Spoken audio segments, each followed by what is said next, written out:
e Direito Previdenciário pela PUC de Minas Gerais.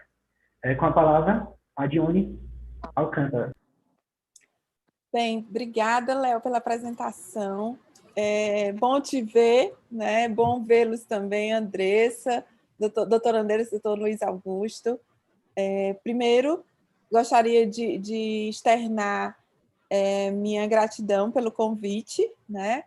Muito obrigada por essa oportunidade. O debate sempre é enriquecedor, né? Então, muito obrigada, tá? E espero contribuir um pouco, né, com algumas informações para que os jovens advogados, as pessoas que estão aí militando na Justiça do Trabalho, possam ter novas experiências com a conciliação e a mediação, tá? Obrigada, Léo, pelo convite. Você mora no coração, você sabe, né? E vamos lá. Andressa, você gostaria de falar alguma coisa antes da gente começar? Boa tarde, pessoal. Meu nome é Andressa, eu vim a convite do Leonardo. Sou advogada trabalhista, inclusive ex-aluna da Dione. Fui aluna dela na faculdade, foi quando eu comecei a me apaixonar pelo direito do trabalho, que na época eu não gostava tanto, gostava de penal, mas aí depois vi o direito privado como começou a ser minha paixão e estou militando nessa área desde quando comecei na advocacia. E é uma área que eu tenho muito apreço e pretendo investir até o final da minha carreira. A gente se apaixona, né, Andressa? Principalmente depois de formado, quando começa a advogar. Verdade. Doutor Luiz, por favor, você gostaria de falar alguma coisa? Sim, obrigado, doutora Dione. Gente, primeiro, perdão pelos minutos de atraso, eu não estava colaborando para eu entrar, e eu estava acabando de sair de uma consulta, eu também sou psicólogo. Mas, gente, a todos que estão nos assistindo, muito bem-vindos. Eu sou Luiz Augusto Cardoso Viveiros, secretário da Comissão de Mediação, Conciliação e Arbitragem da OAB. Vim aqui representando a comissão nesse evento. E, se me for permitido em algum momento, eu queria dar uma provocada, uma perguntada enquanto o outro. Mas vamos deixar as mulheres brilharem hoje. Doutora Dione.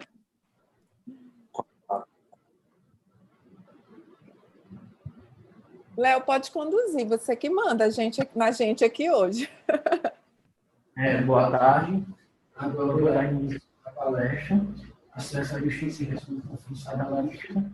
Primeiramente, vamos falar sobre o acesso à justiça, se continuando contexto histórico, direitos fundamentais, Constituição do Pacto Pública. Compreendeu o sentido amplo de justiça, compreendeu o acesso à justiça e evolução histórica, compreendeu o acesso à justiça e os direitos humanos e, em fato, sim, papel do Poder Judiciário, identificar a democratização do acesso à justiça. Com a palavra, agora, minha amiga e minha especialista em mestre, Dione Alcântara.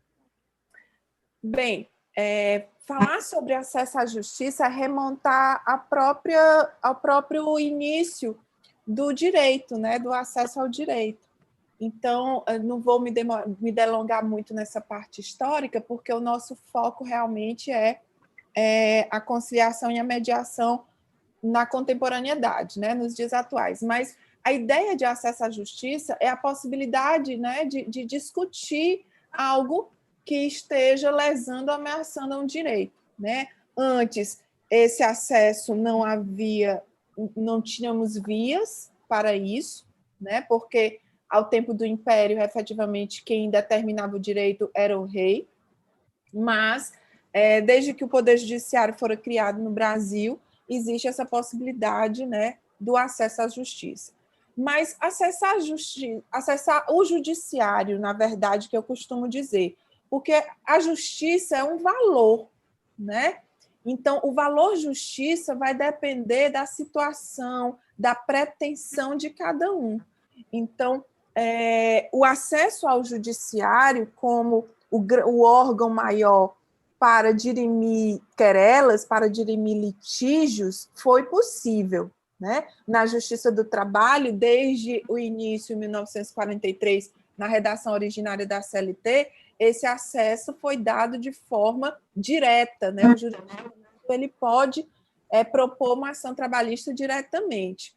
Mas aí vem sempre aquela pergunta, e efetivamente eu consigo a justiça? Será que entregando o litígio para ser resolvido por um terceiro que não participa da situação, será que ele vai conseguir chegar efetivamente a uma indicação justa do que se pretende?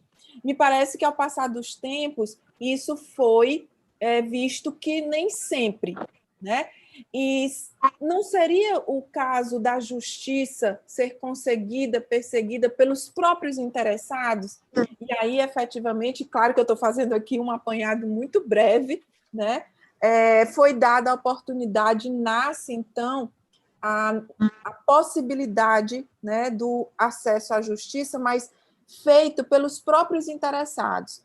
Então, nos utilizamos hoje tanto da mediação quanto da conciliação, né, no tocante ao Poder Judiciário, se utiliza das duas possibilidades para que as partes, né, diretamente, principalmente no que tange a mediação, consiga chegar a um denominador ótimo para os interesses de cada um. E aí sim, eu creio que o valor justiça, ele fica priorizado, né? É um aspecto positivo, tá? Quanto à questão de relacionar isso com os direitos humanos, com a própria função social relativa ao Poder Judiciário, a democratização desse acesso, eu acho que a regulamentação da mediação, antes a regulamentação da própria conciliação, né, já traduz essa democratização do acesso. E, consequentemente, o Poder Judiciário, desse modo, ele consegue ser visto, né, de forma muito clara a sua função social, né, a preservação dos interesses, né, com a intervenção mínima do Poder Judiciário, fazendo com que as partes cheguem a esse denominador comum. E, quanto à questão do acesso à justiça como direito humano, né, é a possibilidade de ver a sua pretensão, outrora resistida, debatida e solucionada, né? Inclusive fazendo parte da gama do conjunto de fatores que congregam a dignidade da pessoa humana. Você se sentir protegido, resguardado pelo Poder Judiciário, né?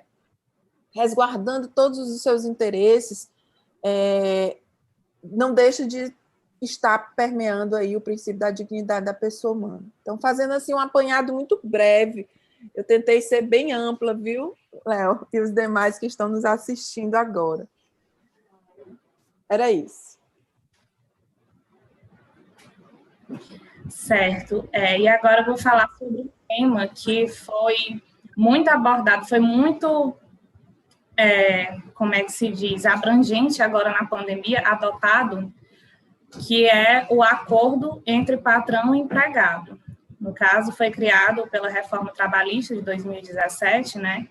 Mas não quer dizer que não vinha acontecendo antigamente, porque essa questão do acordo entre patrão e empregado sempre aconteceu, só não tinha previsão legal. E como ocorria? O empregado chegava ao patrão e dizia, olha, eu quero sair, mas eu não quero pedir demissão, porque eu vou perder todos os direitos e todas as minhas verbas. Então, vamos entrar aqui num acordo. Eu lhe devolvo a multa do FGTS e eu consigo sacar o FGTS, né? E você me paga as verbas parcialmente. Assim, não fica oneroso nem para você e nem para mim. Isso, como era uma situação muito corriqueira, a CLT teve que adotar, né, com a reforma, essa nova modalidade. Então, criaram um novo artigo, que é o artigo 484A, e algumas verbas são pagas para o empregado, quando tem esse acordo, que seria o aviso prévio indenizado, o trabalhado ele não tem direito, né? Até porque essa questão de ter que sair 2 horas antes, ele não vai poder, porque como é um acordo, ele vai ter que abdicar de algumas coisas, né? E uma dessas é essa questão do aviso prévio. A multa do FGTS, ao invés de ser 40%, vai ser apenas 20%. Isso é mais vantajoso para o empregador, porque ele vai ter menos despesas. E já para o empregado, nem tanto, né? Então, esse tema eu estou abordando para falar sobre a minha visão, né, dessa questão do acordo, o que eu acho, né, e acredito que a maioria dos advogados trabalhistas, que na sua grande maioria advogam para o reclamante. É uma situação que é melhor do que a demissão sem justa, do que o pedido de demissão, mas é pior do que a demissão sem justa causa. Porque com a demissão sem justa causa ele vai receber todas as verbas, né? E com a demissão ele não vai receber quase nada. O FGTS mesmo ele não vai ter direito, nem ao seguro-desemprego. Já nessa questão do acordo, uma coisa que eu não concordo tanto é essa questão de não receber o seguro-desemprego. Mas o que entendem ao não recebimento é que, como ele está entrando em um acordo, né, o nome já diz, ele tem que abrir mão de algumas coisas, entende-se que ele tem um emprego em vista, um novo emprego em vista, e que ele não vai precisar desse amparo. Então, o seguro-desemprego ele não vai ter direito a receber. Em relação ao saque do FGTS, também só vai poder sacar 80%. De todos os valores depositados, ele só pode sacar 80%, não pode sacar a totalidade, né? Por exemplo, se ele tiver 10 mil reais, título de FGTS, ele só vai poder sacar 8 mil. O restante, ele só vai poder usufruir posteriormente. Essa é uma questão também que, ao meu ver, eu acho vantajosa para o empregado, porque ele não pode sacar a totalidade, mas ele pode sacar 80%. Também não é o meio termo, como as outras verbas ficaram discriminadas, né? E em relação às vantagens que eu vejo para o empregado, como eu já falei, quando a relação de trabalho se torna insuportável, ele não quer continuar na empresa de jeito nenhum, né? Não tem como conciliar, nessa questão da conciliação não é possível. O acordo eu vejo hoje em dia como a melhor saída, essa questão do desligamento. Andressa, se você vai falar, Luiz? Eu queria comentar. Por favor, fique à vontade, depois eu falo também. Rapidinho. Na verdade, é uma fala sua, doutora Johnny, nem da doutora Andressa. Eu achei muito interessante quando você disse que a justiça era um valor subjetivo. Falando pela minha experiência, não tanto como advogado, mas como psicólogo mesmo. Justiça não é um fato, não é uma certeza, é uma coisa que o indivíduo sente. Algo que eu gosto muito de falar para meus pacientes, quando é o caso, aquilo que você sabe que é verdade é menos relevante, é menos importante do que aquilo que você sente que é verdade.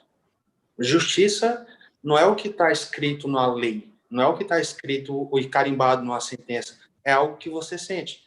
Prova disso é que a maioria dos casos resolvidos pela justiça, com o martelo do juiz e tudo, não satisfazem os envolvidos. Quem ganhou acha que não ganhou o suficiente, quem perdeu acha que perdeu demais. O conflito real não foi resolvido. A justiça, enquanto valor subjetivo, não foi realizada. A lei foi aplicada, o judiciário fez o seu trabalho, mas a justiça, enquanto valor, que justiça não é um fato, é uma questão que se sente, não que se vê, e é individual, é subjetivo, não foi realizada. Era isso, doutora Johnny. Pode retomar, por favor. Quando você falou que você era psicólogo, eu disse, pronto, uniu o útil ao agradável, né? Porque você consegue entender além, né? E tem a sensibilidade, a humanização que muitas vezes é necessário no deslinde de algumas questões. Você está no lugar certo, viu, doutor Luiz Augusto? Está no lugar certo. Bem, eu queria comentar um pouquinho, se você me permite, Andressa, sobre essa questão do artigo 484, né? Eu tenho uma visão um pouco crítica dele, não é uma crítica positiva, vou logo falando. Mas antes de chegar ao 484, eu queria visitar o artigo 8º, parágrafo 3º da CLT. Essa questão que você fala do acordado, né? E aí nos faz remeter à ideia do acordado acima do negociado, né? A negociação vem da discussão, de colocar a coisa na mesa e discutir entre as partes, no caso aí as partes, os sindicatos.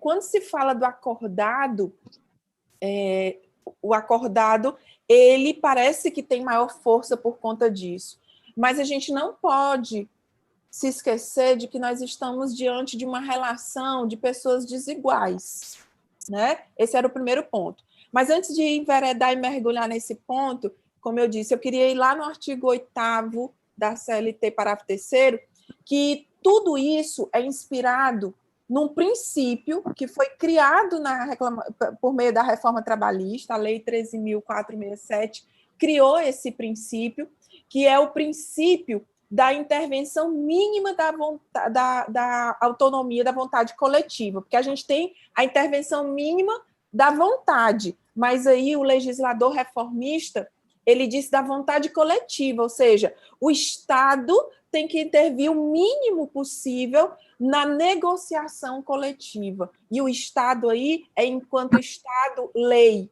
né? Então a lei deve intervir o mínimo possível, por isso que o negociado vai ficar acima do legislado. É um dos lemas da reforma trabalhista, não é isso? E aí sim a gente chega ao artigo 484A, que você comentou muito bem, né? Colocou ali a sua impressão. E, a meu ver, esse artigo ele tenta legalizar uma fraude trabalhista.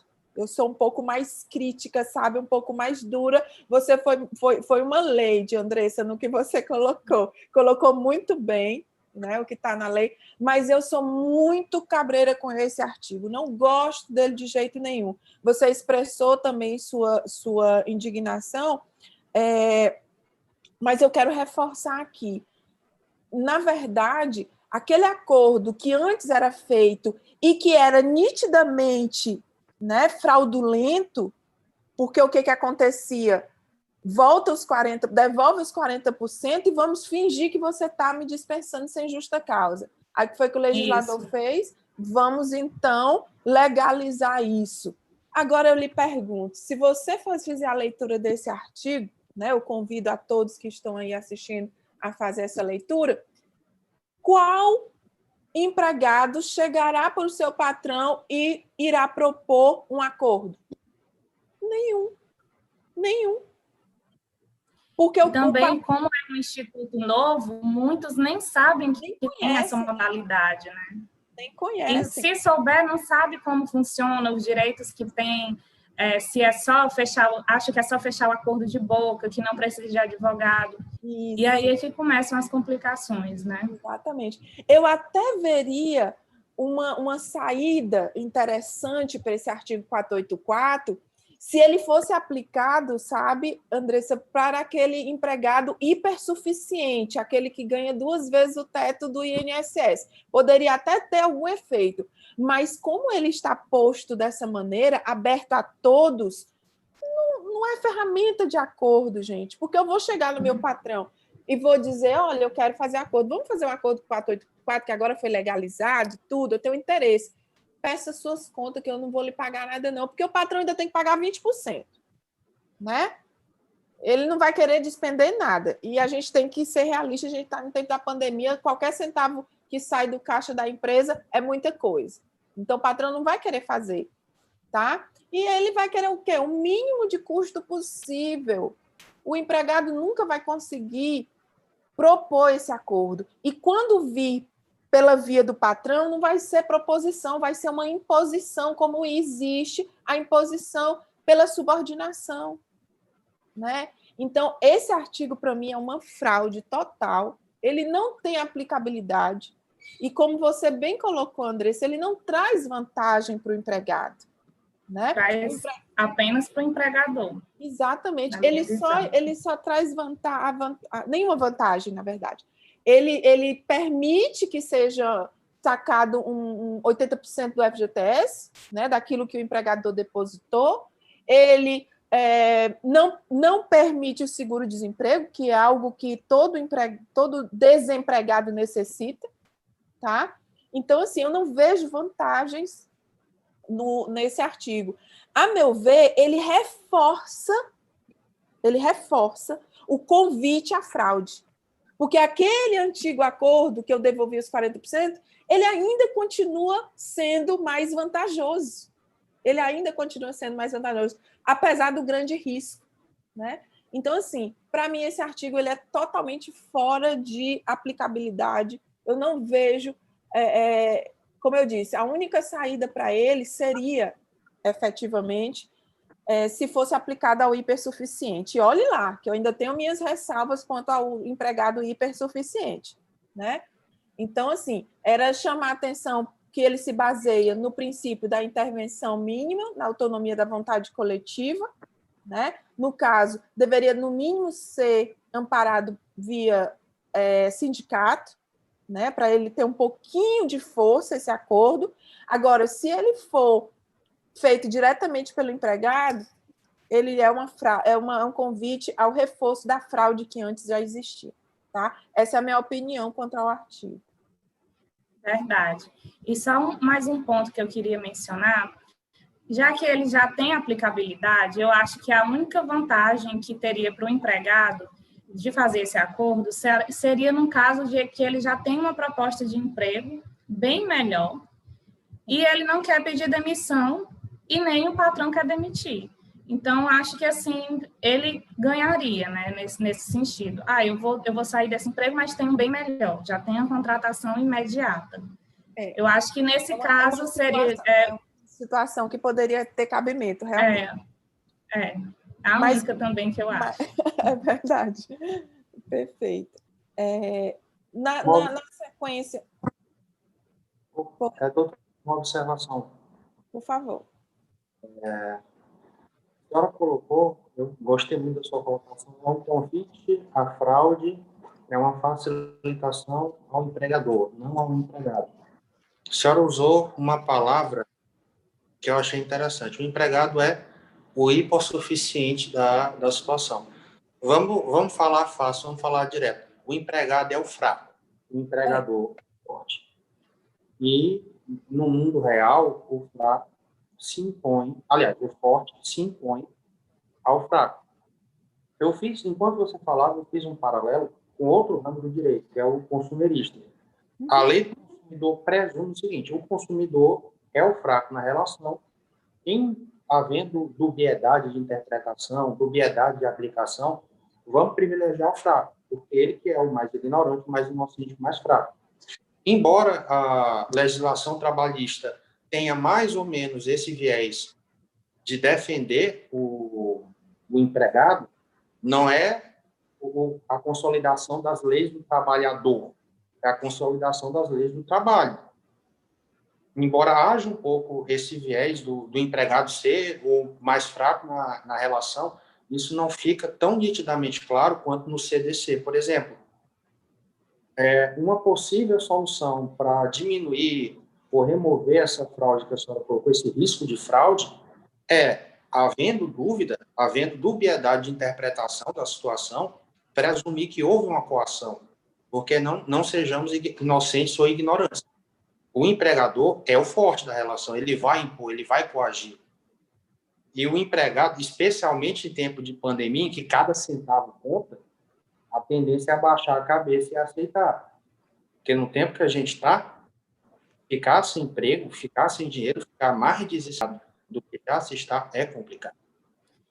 Isso que você mencionou aconteceu muito agora na pandemia. Como os empregadores têm adotado essa modalidade, eles têm obrigado os empregados a fazer acordo. Desde quando houve a reforma, né, que tem adotado essas medidas, mas agora na pandemia muita gente me procurou, relatando e perguntando se realmente era obrigado, o que é que poderia fazer, e aí eu aconselhei procurar um advogado ou seu sindicato, ou a defensoria mesmo, se não puder, contratar um advogado privado, mas muita gente tem essa ideia de que é uma coisa imposta, e como o nome já está dizendo, não pode ser imposto, porque é um acordo, é o combinado. É engraçado, Andressa, que eles vêm com o nome acordo, mas aí eles fazem a pergunta, eu sou obrigado, né? Exatamente. Porque o patrão passa essa ideia. Demonstra o que o Luiz Augusto falou, né? Ele é o fraco. Então, será que eu tenho que obedecer esse acordo, quando, na verdade, o acordo é feito entre pares, né? E a gente não está diante de pares, né? Então, é interessante essa questão, a visão na prática, né? Confirma o que a gente percebe, né? No que a gente percebe na leitura desse artigo. Verdade. E outra que eu esqueci de mencionar também, em relação à estabilidade, do empregado que tem estabilidade e faz um acordo com a empresa. Por exemplo, a gestante, ela faz um acordo, mas ela não poderia ser demitida por conta da estabilidade, né? Uma gestante ou uma pessoa com doença ocupacional, ou até mesmo um membro da CIPA, né, que tem estabilidade também. Aí chegaria a ter que abrir mão dessa estabilidade para poder fazer um acordo. Isso aí seria mais um ônus para o empregado, né? Ainda tem essa questão de quem tem estabilidade sofrer isso. Eu acho interessante agora, tipo, você já começou a colocar, Andressa, nessa sua atuação na advocacia trabalhista, né? Como é que você tem visto a questão da gestão de conflitos?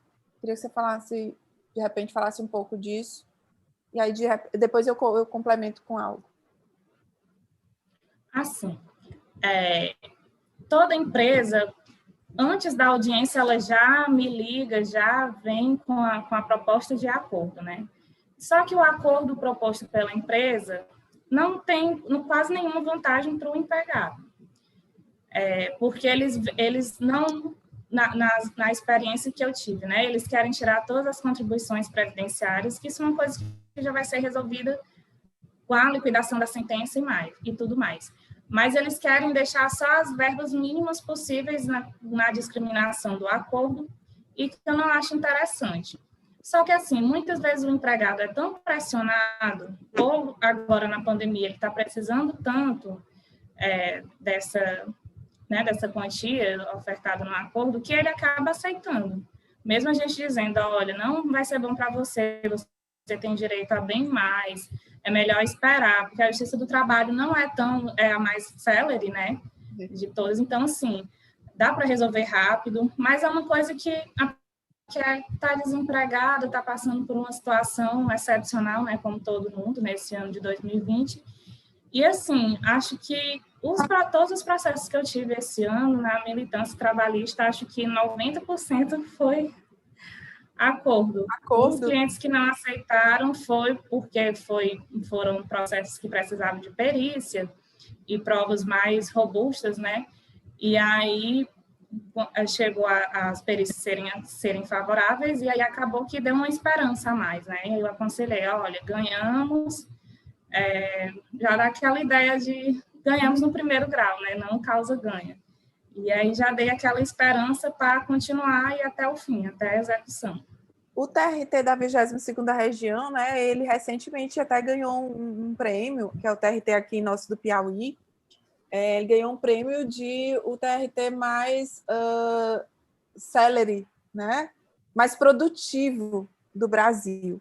E, assim, por conhecer os servidores, os juízes, eu já tinha certeza que isso ia acontecer em algum momento. Mas eu queria ressaltar, era outra questão, já puxando para a questão da mediação, né? O nosso TRT, ele já desde, eu não me recordo agora se foi 2017, 2018, acho que 2018, ele implementou o SEJUSC no âmbito do 2º grau. Inclusive, uma satisfação, porque está à frente do SEJUSC do 2º grau, né, que é o Centro de Conciliação, que nós temos na Justiça do Trabalho, o doutor Manuel Edilson, né, que é um desembargador que eu tenho muito apreço, né, muito respeito, como todos, mas ele em especial, né, e lá no SEJUSC do 2º grau, ele frutificou, e agora, recentemente, né, nós tivemos, quinta-feira passada, agora dia 19, nós tivemos a inauguração do SEJUSC no 1º grau, né? O que traz aí uma oportunidade muito grande, muito interessante, para que a gente deixa, inclusive, de judicializar algumas questões, né? E se a Justiça do Trabalho já era célere, eu creio que agora ainda mais, porque a gente vai buscar resolver as coisas no Sejusc, e, como eu disse, sem judicializar. As pessoas perguntam, você é advogada, então vamos entrar com ação, não sei o quê, eu tenho um direito. Eu digo, calma, eu sou advogada, mas o que eu menos gosto é de entrar com ação. Parece contraditório, né? Mas é que eu sei o tanto que se sofre, né? Se sofre psicologicamente, viu, doutor Luiz Augusto? Se sofre por conta do tempo, sofre em vários aspectos, né? Sempre há um peso maior quando se judicializa. Então, quando a gente tem uma oportunidade de conversar, de chegar nesse denominador comum que eu falava, é uma oportunidade tremenda, é uma oportunidade fantástica. E agora nós vamos ter um órgão proporcionado pela Justiça do Trabalho, né, que é o Sejusc de primeiro grau, no comando de um juiz que tem uma sensibilidade tremenda, que é o doutor Roberto Vanderlei, né? Não sei se vocês conhecem pessoalmente, mas é um magistrado reto, ele é objetivo, ele tem a sensibilidade de perceber as questões que estão ali por trás das falas, né? Eu já tive a oportunidade de fazer algumas audiências do doutor Roberto, e assim, ele sempre teve essa humanidade, né? Eu digo, essa humanização, quando ele fazia as audiências judiciais, né? Vocês imaginem agora a sessão de mediação, né? Então, foi uma escolha muito feliz para coordenar o Sejusc, e eu acho que vai ser uma casa de grandes resolução de conflitos, mesmo antes de, né, não necessitando judicializar. Então, era esse o recado. Nós tivemos aí, quinta-feira, essa inauguração, e eu espero que seja uma ferramenta, viu, Andressa, que você possa utilizar bastante. O Sejusc do segundo grau, acompanhei vários processos de empresas terceirizadas, né, que prestam serviços de limpeza a órgãos públicos. Teve uma empresa, se não me engano, a Limpel, que ela fechou o acordo com todos os empregados, né, no comando do doutor Manuel Edilson. Se eu não me falho a memória, foi um dos maiores acordos fechados em quantia, né, em valores reais. Exatamente.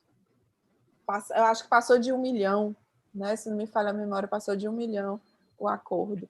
Muito interessante. Então, essa ferramenta no segundo grau já era uma ferramenta que trazia aspectos muito positivos. Eu imagino que no primeiro grau, né, vai frutificar ainda mais, né? Com certeza. Também acredito. Foi um grande avanço aí para o nosso TRT. Eu estava vendo na inauguração do Sejusc como é que vai ser o procedimento agora no período da pandemia, né? Eles, preservando a questão da segurança, eles vão inicialmente permanecer virtuais, né? Fazendo as mediações virtuais, né? Um formato novo, claro, porque a mediação é ali sempre feito em círculo, né? Exatamente para tirar aquela ideia de que um está contra o outro, mas que estão todos no mesmo, né, no mesmo barco ali em volta da mesa, tentando de forma igualitária na medida do possível. Mas eu vejo que no virtual isso também vai ser possível. Eu acho que vão ter grandes êxitos aí nessa formatação também. E, claro, quando retornar, eu não fui ao Sejusc ainda, não fui ao local fisicamente, mas eu já vi fotos e eu achei muito interessante a disposição lá que foi feita, porque na mediação, né, Andressa, como a gente sabe, até a forma de se colocar influencia na hora de colocar na mesa, né, o que se quer, o que se pretende. Exatamente. Não sei qual seria o outro ponto que nós iríamos, se você tiver algum ponto a mais para tratar. O Leonardo ele vai explicar mais essa questão da diferença entre conciliação e mediação. já que ele é mediador, né, e falar sobre as experiências que ele teve de resolução de conflitos através da mediação e da conciliação. Boa tarde, continuando o debate. Vou falar da minha experiência, porque eu sou mediador judicial em nível da comissão, como já foi exposto. Eu já participei da Semana Nacional de Conciliação, inclusive está bem próximo, participação do TJ Piauí e também do TRT 22. Vou divulgar aqui também logo a Semana Nacional de Conciliação, que é muito importante os advogados, no caso, aderir e buscar, que é uma forma de desjudicializar o poder judiciário, no caso, que está abarrotado do processo, de uma forma célere, eficiente, e tem outras vantagens. Continuando, a diferenciação da conciliação para a mediação é mais indicado no direito do trabalho a conciliação, porque não existe uma relação continuada. Já a mediação, existe uma relação continuada. Exemplo, a mediação é mais indicado para a família, já a conciliação do direito do trabalho, porque não existe uma relação contínua, no caso a relação entre trabalhador, entre patrão e empregado, pronto, que seja mais objetivo. E o que é que acontece? A conciliação é utilizada em conflitos mais simples ou restritos, pois a terceiro, no caso, a pessoa imparcial, adota uma posição mais ativa, porque ele vai ser imparcial, porém vai ter mais liberdade do que um mediador, no caso.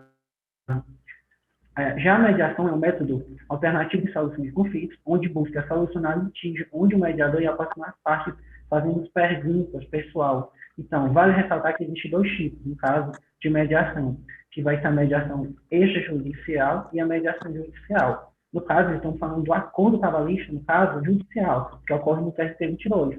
Na minha visão, como mediador extrajudicial, pode ocorrer, precisa dar homologação no TRT, porém é facultativo, não é obrigatório. O que é que vai ocorrer? Que o juiz vai avaliar, porque somente pode ocorrer com direito disponível, não pode ocorrer com direito indisponível, que de fato é o que fala a doutrina. E o acordo pode ser judicial e extrajudicial. A homologação é facultativa, porém, para garantir a eficácia, seria ideal buscar uma homologação. Acho que eu concluo o meu pensamento e repasso. Agora vamos falar do procedimento da conciliação. O procedimento da conciliação vai ocorrer a abertura, no caso, primeiro que a gente vamos recepcionar, que é na mesa redonda, vai ter a abertura, no caso, o mediador explica o processo, tem um termo de abertura. Aí, segundo, vai ter a descrição do problema pelas partes, no caso, é reclamante e reclamado, identificação das questões a debater e fixação do conteúdo das negociações. Posteriormente, para opções e soluções, aí ponderar as opções e selecionar a solução mais viável e aceitável. E, por fim, a sessão de mediação, que a gente vai debater o assunto até chegar a um acordo. Esse acordo não é obrigatório chegar, porém, isso é um ideal, porque é um meio alternativo de solução de conflito, no caso adequado, para falar mais correto, não é que seja alternativo, que esteja errado, porém é mais meio adequado de solução de conflito. Então, uma alternativa viável e eficiente e com menos custos, no caso, e uma forma de deslocalização do poder judiciário. Você me permite, Léo, também falar um pouquinho sobre a mediação? Ela é algo apaixonante, né? E uma coisa que eu queria chamar a atenção, a mediação, né? Ela precisa que seja alguém que tenha uma formação nisso, né? Porque existem várias técnicas que são desenvolvidas, né? Então, quando a Andressa falou, você é formado mediador judicial, né? Então você tem habilidade técnica para fazer isso. É um curso extenso. Eu até confesso a você que eu achei muito cansativo. Eu também sou mediadora judicial, mas quando a gente começa ali no estágio, né, do curso, que a gente vai colocar a mão na massa mesmo, colocar em prática, aí a gente se apaixona, vê que é um negócio muito interessante, que você vê a satisfação das pessoas quando termina a mediação, é muito, muito, muito gratificante. Na Justiça do Trabalho, pelo menos eu não vi nenhum comentário, não vi nenhuma legislação que viabilize a abertura para mediadores que não sejam servidores. Então, hoje, a Justiça do Trabalho, ela trata a mediação, né, falando de forma específica da mediação, ela realiza apenas por meio de servidores que foram habilitados para isso, né? Diferentemente da Justiça Comum, por exemplo, onde existe a possibilidade de mediadores na Justiça Comum Estadual, no nosso caso aqui, né, no TJ, existe a possibilidade da mediação ser realizada por pessoas que não estejam no quadro de servidores do TJ, mas que também foram habilitados, né, para executar esse mistério, essa mediação. Tá? Então, só queria ressaltar esse ponto. O curso de formação de mediador judicial ou conciliador pelo CNJ, a medicação geralmente é 120 aulas, e tem tanto aula teórica como prática. Teve uma turma agora que foi para servidor público e advogado do CNJ. Aqui também eu posso falar da cidade vizinha de Tinon, que teve essa relação também com o Sérgio de lá, no caso, de Tinon também. E eu não sei quando vai abrir a próxima turma. Geralmente é por cota. Tem os servidores, aí geralmente advogado, aí tem alguns alunos também que entram. Porque tem um requisito, precisa ter, para ser judicial, precisa ter 2 anos de formação. Já para ser mediador judicial, só precisa ter o interesse de fazer o curso. Geralmente aqui tem mediar, tem o SAP, tem a Câmara, tem a CNA na própria OAB, também tem parcial para a ESAP. Aqui a demanda está aumentando, e também o interesse em sentido amplo, também pela busca dos meios adequados de solução de conflito. Inclusive, com a pandemia, cresceu significativamente, e isso foi bom. Valoriza, né, Léo? Valoriza todo. Você vai conduzir mais alguma pergunta agora? Vou conduzir. Dione, qual o impacto no Poder Judiciário, no seu ponto de vista, opinião? Da questão da mediação?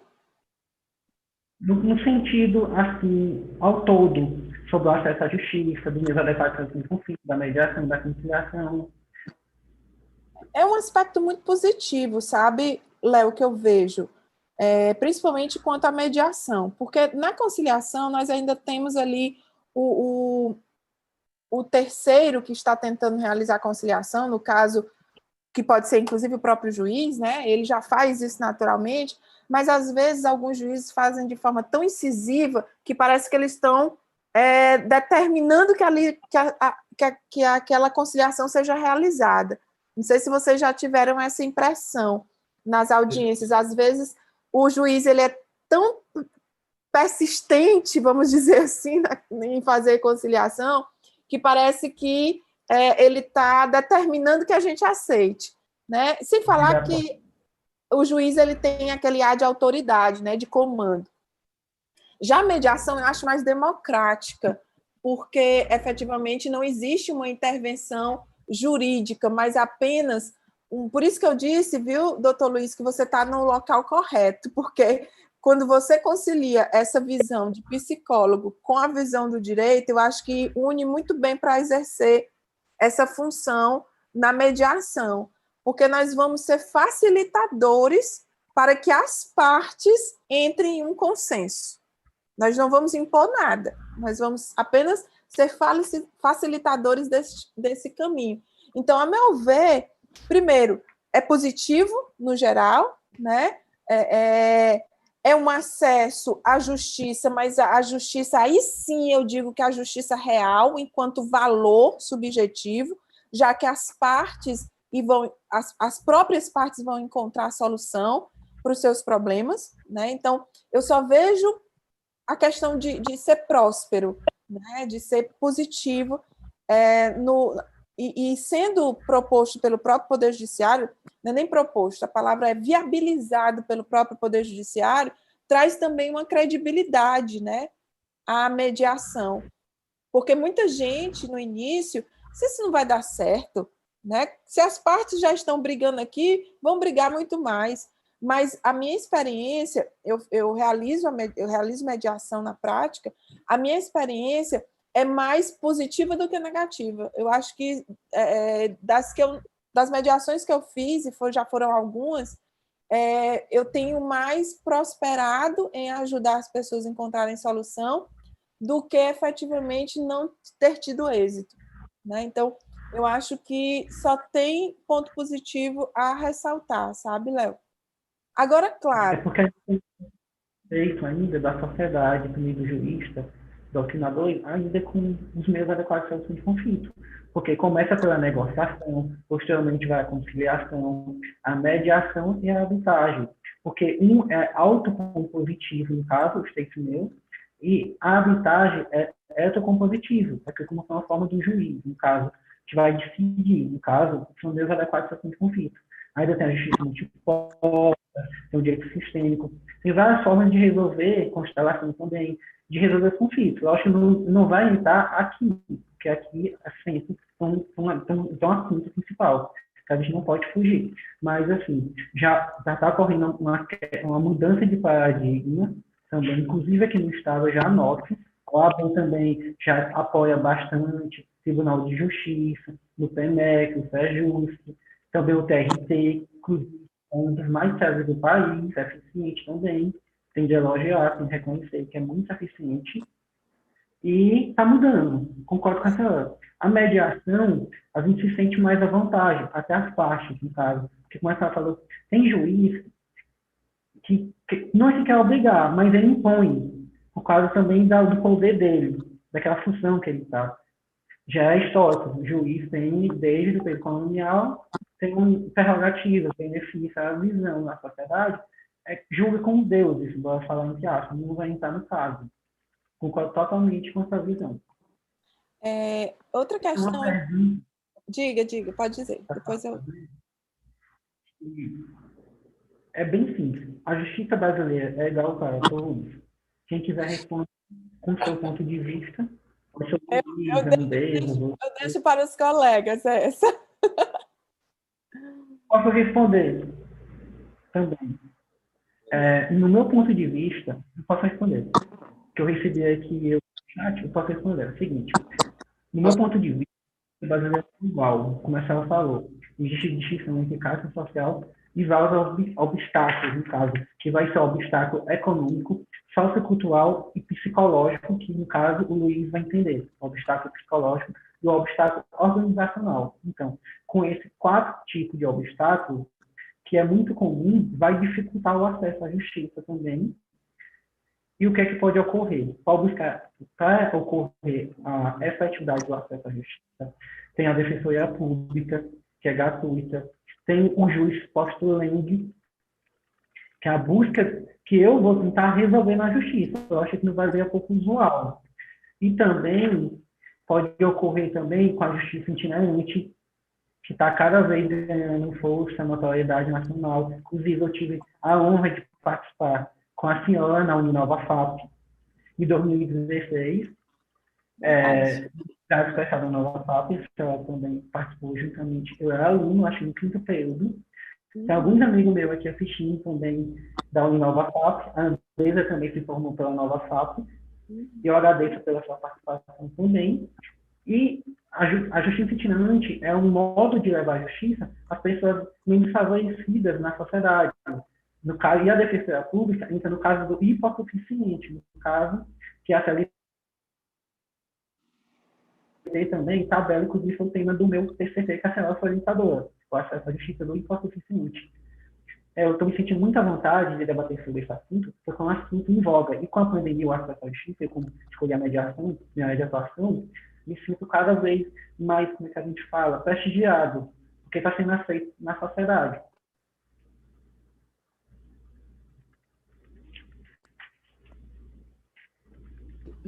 Desliguei meu áudio e esqueci.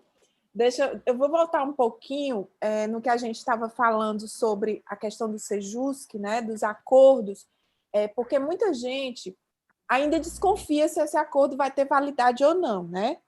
Se nós vamos ter aquilo que foi feito lá, se vai poder ser colocado em prática, né? Então, queria chamar a atenção a questão do acordo trabalhista. Ele precisa ser homologado, né? Então, nós tivemos aí, pela reforma trabalhista, o artigo 652, né, que traz a competência das varas do trabalho, tá? Já que foi criado o Sejusc de primeiro grau, né, vamos falar sobre essa questão da competência das varas do trabalho. E lá no artigo 652, a linha F, vem dizendo que sim, competência da Justiça do Trabalho, compete às varas do trabalho, decidir quanto à homologação de um acordo extrajudicial em matéria de competência da Justiça do Trabalho. O acordo que é feito no Sejusc, ele é extrajudicial, viu? Não é porque o Sejusc está dentro da Justiça do Trabalho que ele vai ser judicial, não, ele é extra. Até porque ele é antes de se judicializar, por isso que é extrajudicial, antes de dar entrada em alguma ação trabalhista, tá? Então, cabe ao juiz do trabalho, uma vez lhe sendo solicitado, dizer se vai ou não, né, decidir se vai ou não homologar, tá? A meu ver, poucas possibilidades impedem um juiz de homologar um acordo. Eu acho que 0%. Então, toda vez que ele verificar que alguém quer dar uma validade judicial, né, que solicita a homologação de um acordo feito, eu acho que nada impede que o juiz realize e dê um voto um atestado de certeza para aquelas partes. Porque por mais que a pessoa tenha feito acordo, ainda lá no finalzinho ainda tem aquela dúvida, será que vai ter validade? Será que ele vai cumprir? Será que, né? Esse será perturba a pessoa, às vezes nem faz o acordo. Mas, sabendo disso, é sim possível solicitar a homologação de acordo, tá? Extrajudicial. No caso aí, aquilo que foi acordado no Sejusc pode ser homologado pelo juiz trabalhista. E existe a reforma trabalhista, ela foi muito, vamos dizer assim, muito detalhista, sabe? Muito detalhista. Ela abriu um conjunto de artigos, né, que vai lá do artigo 855B até o artigo 855E, só para falar dessa questão da homologação do acordo.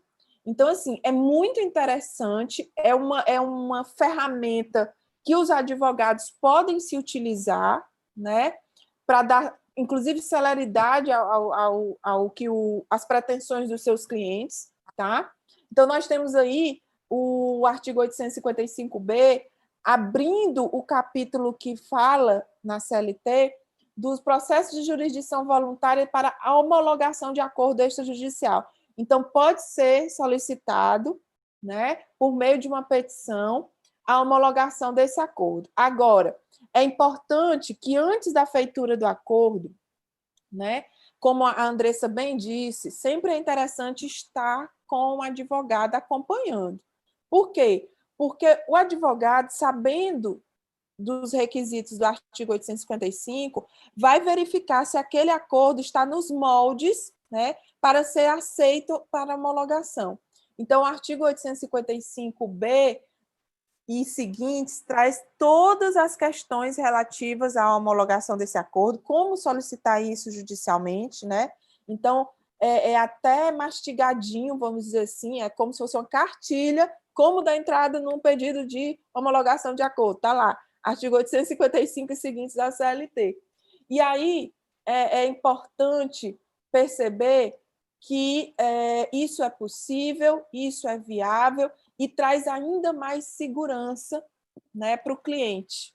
Eu acho que é bem interessante a gente também colocar esse aspecto, né, da possibilidade de homologação. Agora, se você me perguntasse, o juiz é obrigado a homologar? Eu diria Não, ele não é obrigado, né? Mas, por outro lado, eu não vejo óbice para que ele não homologue, desde que esteja enquadrado nas possibilidades, né, de transacionar. Por que que eu digo isso?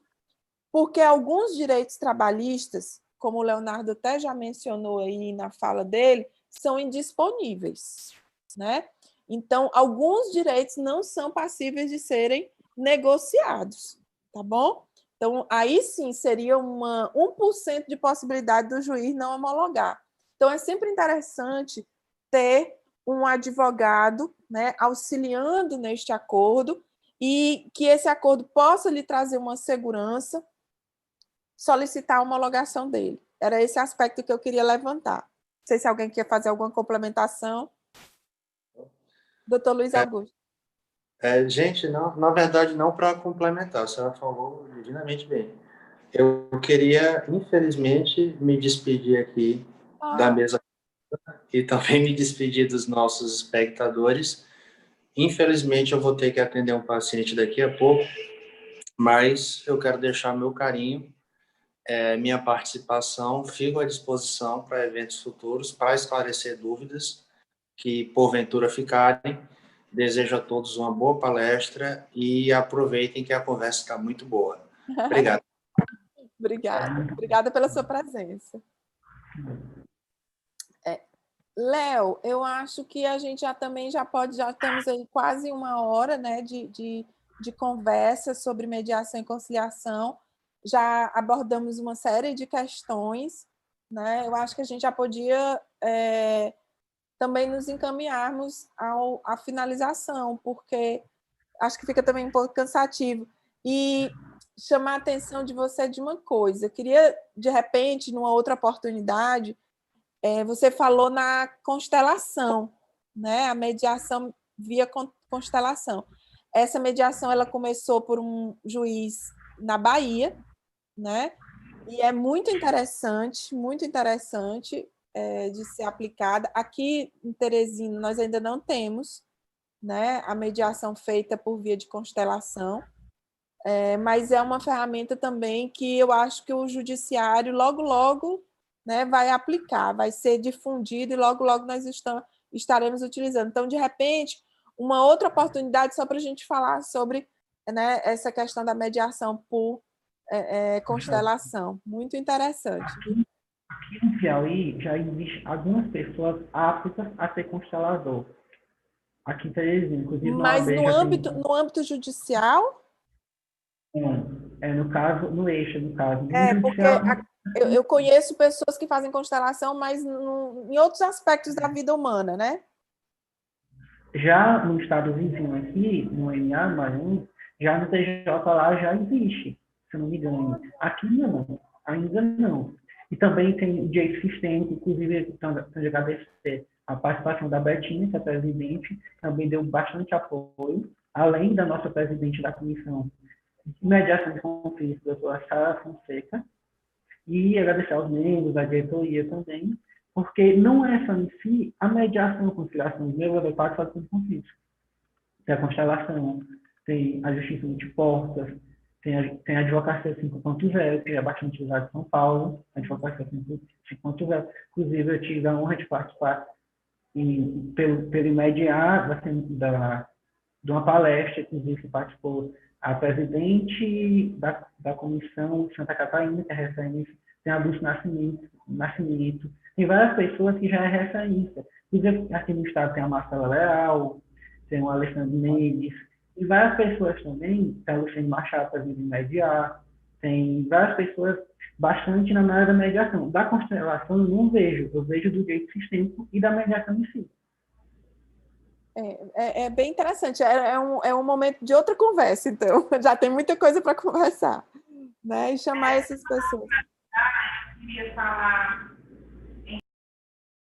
inicial mesmo, seria mais um conselho para os advogados, né? Advogados trabalhistas, até para jovens advogados, que nem eu, né? Que ainda sou jovem, mas nem tanto.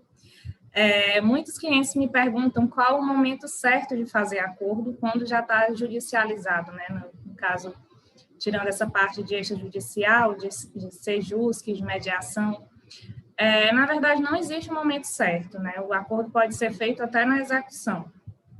E o que você tem que ver, como advogado, é o que vai ser melhor para o seu cliente, caso você seja advogado do reclamante ou do reclamado. Tem os termos obrigatórios no acordo, né? Que seria a multa sobre as verbas, o parcelamento que pode ocorrer ou não, se for uma empresa que possa pagar as verbas de uma vez, né? Não aconselho muito essa questão do parcelamento em vários meses. E em caso de atraso, caso haja atraso por parte da empresa, só executar a parcela ao final.